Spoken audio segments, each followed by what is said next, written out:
massacrado. Não tem. Aí, quando você tem escassez, você tem elevação de preço. Por isso que a munição tá um furto, digamos assim. Pois é. Vamos tirar um tempinho para responder a galera, padre? Claro que sim.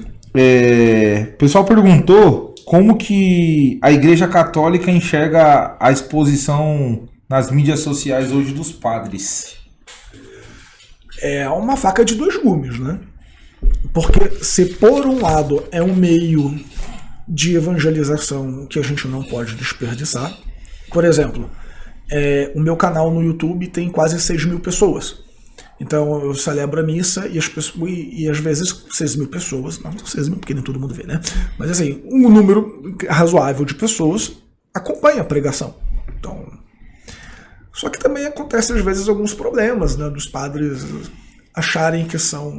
esquecerem que são padres e aí se dedicarem muito mais aos seus gostos do que ao sacerdócio. Ser atirador é o meu hobby, mas eu não posso deixar de celebrar uma missa para ir cuidar do meu hobby.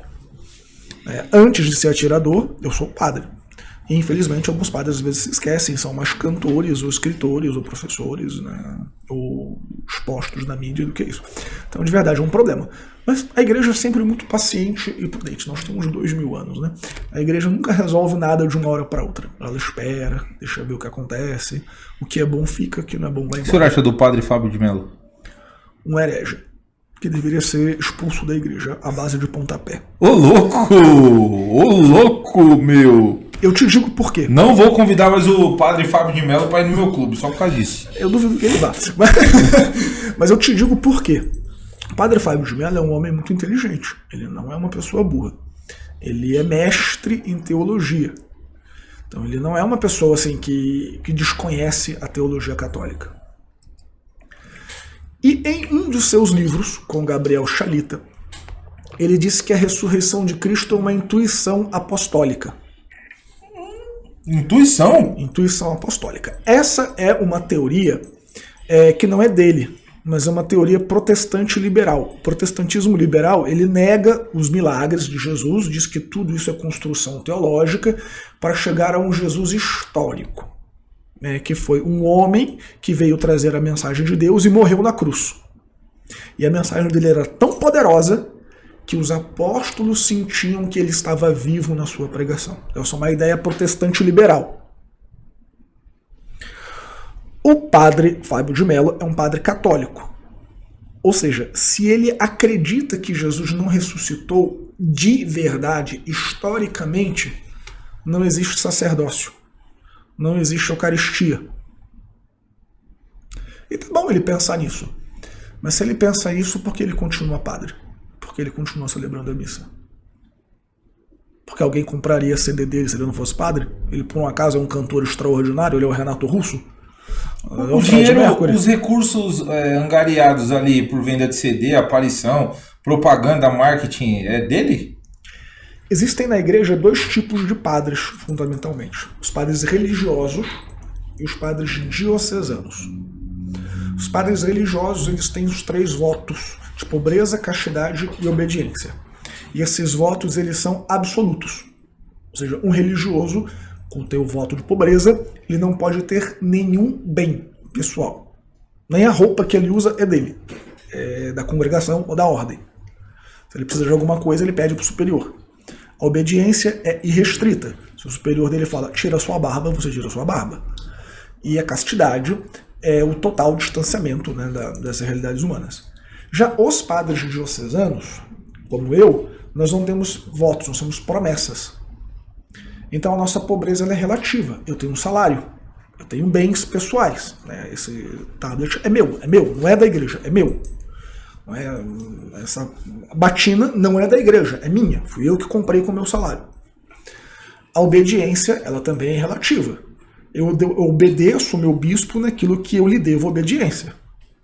Se o meu bispo fala, Padre Jean, quero que o senhor troque de paróquia, eu troco de paróquia. Se o bispo fala assim, Padre Jean, eu não quero que você pratique tiro esportivo, eu digo, não, vou praticar. Eu não devo obediência nele nisso. Entende? Entendi. E o padre Fábio de Mello era religioso, ele era da congregação dos deonianos, ou seja, tudo que ele ganhava, ele tinha que dar para a congregação.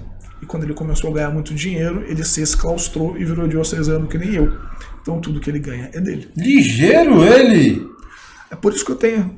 você não tem nada contra o Fábio, né? Que inclusive dizem que é uma pessoa maravilhosa, doce, afável, querida. Mas eu acho que ele não devia ser padre. Eu ia abandonar o ministério, ser feliz. Vamos piorar a situação. E o Júlio Lancelotti? Tem outros problemas. Não esses do Fábio de Mello. O Júlio Lancelotti, ele tem o problema de ser comprometido com uma ideologia política muito mais do que com a igreja. Ele dá mais atenção para a ideologia política do que para os dogmas da igreja. E pior ainda, ele faz com que a sua ideologia política pareça os dogmas da igreja. Por exemplo, quando a gente conversou aqui hoje, você me fez uma pergunta assim, padre, o que o senhor pensa sobre a legítima defesa? E eu disse, não importa o que eu penso, importa o que a igreja ensina. Se você me perguntar, por exemplo, qual é a minha visão política, eu posso dizer qual é a minha visão política, mas a minha visão política ela não casa 100% com a igreja. Então eu não posso simplesmente chegar na igreja e pregar o conservadorismo político como se isso fosse fé católica. Não é. E é isso que o padre do Júlio Lancelotti faz. Ele é socialista, alinhado com todos esses políticos de esquerda, e prega isso como se fosse doutrina do evangelho. Não é. O que não tira também alguns méritos dele. Ele tem seus méritos, né? O trabalho social que ele faz, enfim, ainda que possam ter pontos obscuros, mas ele faz, né? Mas é bem diferente do caso do Fábio de Mello. Os dois são um problema. Mas os dois são hereges? Os dois são hereges, porque o que é o herege? O herege é aquele que crê e ensina uma doutrina que é diferente daquela que a igreja ensina. Então, os dois nesses sentidos.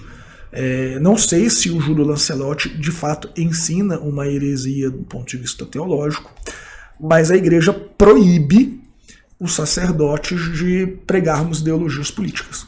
É proibido. O padre não pode nem se associar a partido político. Caramba! Padre Fábio de Mello, rapaz! Agora eu vou olhar lá nas minhas redes sociais e perdi 500 seguidores.